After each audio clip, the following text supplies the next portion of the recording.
Have you ever wondered, do investment bankers earn more than management consultants or vice versa? Or have you ever questioned what kind of exit opportunities do management consultants get compared to investment banking?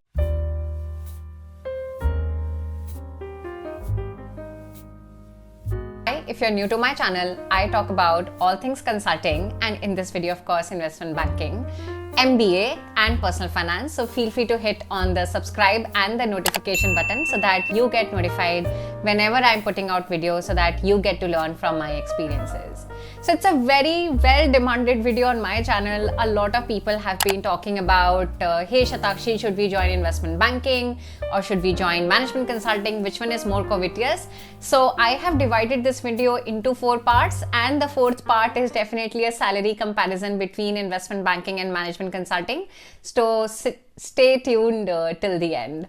So what are the 4 parts? How are we going to be comparing these 4 jobs? First and foremost, let's talk about the work, the kind of work that you do, the kind of problems that you would be solving as an investment banker and management consultant. Because I'm a management consultant for this video, of course, I had a chat with my friend who's been working in Goldman Sachs here in US. So I'm kind of taking a leaf from her book, and of course, during your MBA program, you also get a sense of what kind of work do investment bankers really do.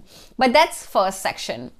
And then there is a second section, the third section, exit opportunities, working hours, and last but not the least, we get to the salary point. So let's talk about the work. So first about 1A, which is management consulting, and then we will get into 1B, which is investment banking. So in management consulting, the kind of problems, the kind of work that you would be doing will be very much strategic in nature, very operational heavy also, many a times, and on few projects, you could get into the financial aspect of it as well. And the kind of problems that you would be solving would require you to review the financial statements of an organization, would require you to enhance revenue, reduce the cost, or look at what kind of operational inefficiencies exist in an organization, so on and so forth. And when you're a management consultant, there are kind of 3 things that you do on a daily basis. One is definitely collecting data. It could be on ground, it could be on internet, or it could be just talking to a lot of stakeholders. Second is just building a story from that data, right? So data anyone could collect, but how do you really narrate the story? How do you land the point on your client that through these 3 data points, we are basically advising you X, Y, and Z. And then last but not the least, you talk to a lot of stakeholders within your team, from the client side to your project manager to your partner. So management consulting is typically said to be a very collaborative team member, team player kind of a role, because you work very long hours and you're supposed to be good with your soft skills, negotiation, getting data, etc. So that is the kind of work profile that you have when you are a management consultant. And then now when we move to investment banking, and like I said, I interviewed my friend. I would not even call it interview. I mean, she's a friend. I was having a chat with her from Goldman Sachs. And of course, there are other banks as well, Morgan Stanley, etc. This is what they typically do. And so let me help you understand what is really investment banking. Investment banking is an intermediary or kind of an, then you have people who can pay and people who can receive that payment. So investment banking is in the middle. There are largely, if I were to categorize the role of an investment banker, is divided into 2 parts. Number 1 is raising the capital, help a client raise the capital, and second is restructuring of deals in terms of mergers and acquisition. Now, if I were to talk about the first section, I know I am obsessed with structuring beneath a structuring, and I really hope this is helpful to all of you. But coming back, I realized there is a 1, 2, 3, 4. There is 1A and 1B, and within 1B, I'm creating another structure. But coming back, when you help a client raise capital, it could be either through equity or it could be through debt. When, for example, you are helping a client raise capital through equity route, it could be, for example, IPO. So imagine that the IPO of Facebook is happening, and one of the leading investment banker will actually work with Facebook to determine the initial share price that should go in the market, what number of shares do we need to release. They will be building financial valuation model, the share price, and they will be, of course, building presentations for the internal and the external stakeholder. So that's section number 1 within investment banking. And then you have section number 2 for mergers and acquisition. So imagine Voda and Idea in Indian context in the telecom industry. They are going through an M&A. What kind of deal would it be? Would it be all cash deal? Would it be all equity deal? What would be the share price? What would be the new organizational valuation, etc.? So those kind of financial modeling, financial valuations, investment bankers will do. And that is the section number 1, which is what kind of work do management consultants do and what kind of work do investment bankers do, which brings us towards the second section. What kind of exit opportunities lie for both management consultants and investment bankers? Both very prestigious, right? And that's why I suppose that you have clicked on this video, because both have very prestigious, high paying job. And of course, towards the end, I will also comment on the salary, kind of doing a comparison. So let's first and foremost talk about management consulting exit opportunities. Very wide, not narrow, very wide.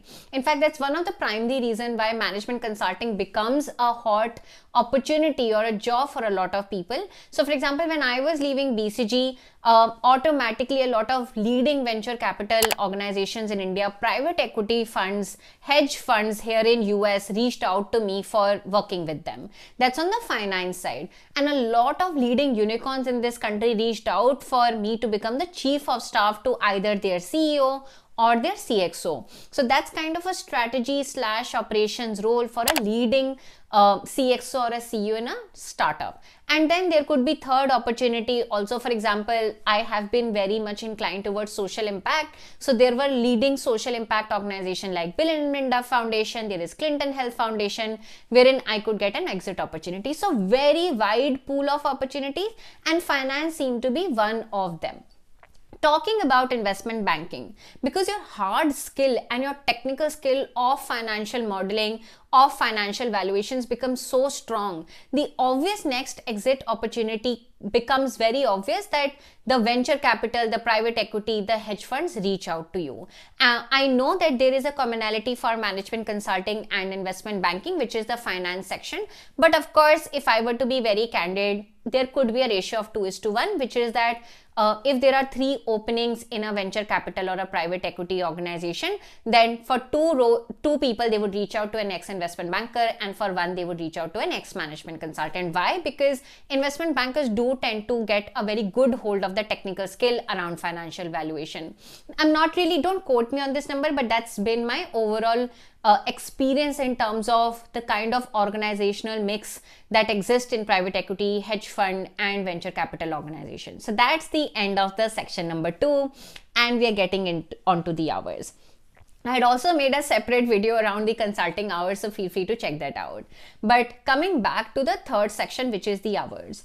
Which one has more working and tedious working hours, management consulting or investment banking? So first and foremost, let me come to the management consulting hours. And when I talk about management consulting hours, I'm largely talking of McKinsey, BCG, Bain, which are the premium organizations, right? The top of the pyramid. So in this video, actually, I'm throughout comparing the top of the pyramid in consulting and top of the pyramid in investment banking as well. All right.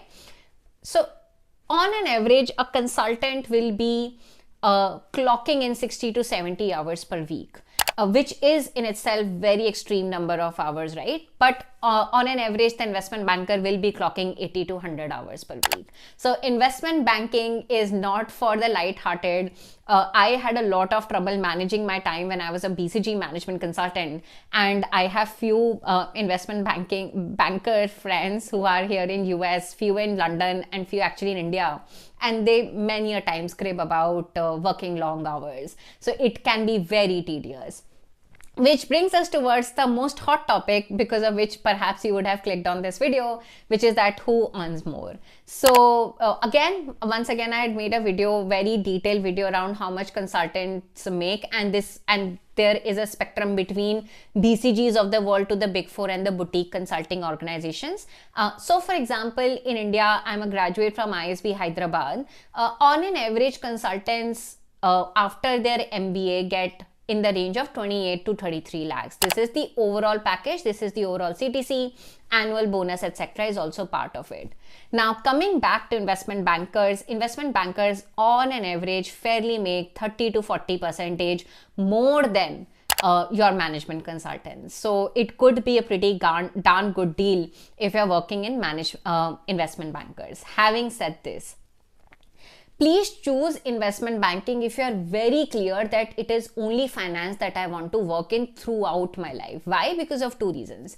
A, because you become so good with your hard and technical skills that the obvious next step, even though how much so ever lucrative that is, will become finance and private equity roles like we discussed, right? It is not a very wide road. It is a very in-depth role, and the kind of opportunities that you once again get will be in finance. That means that a lot of your time will be just spent on Microsoft Excel. I'm a huge fan of Microsoft Excel, but at the same time, I don't think I would want to just crunch numbers on Microsoft Excel throughout my day. That's point number one. And point number two, like I said, many a times people in private equity and hedge funds actually face this life crisis and struggle. They are at the top of the pyramid in terms of the industry, and they are in top of the pyramid in terms of the salary.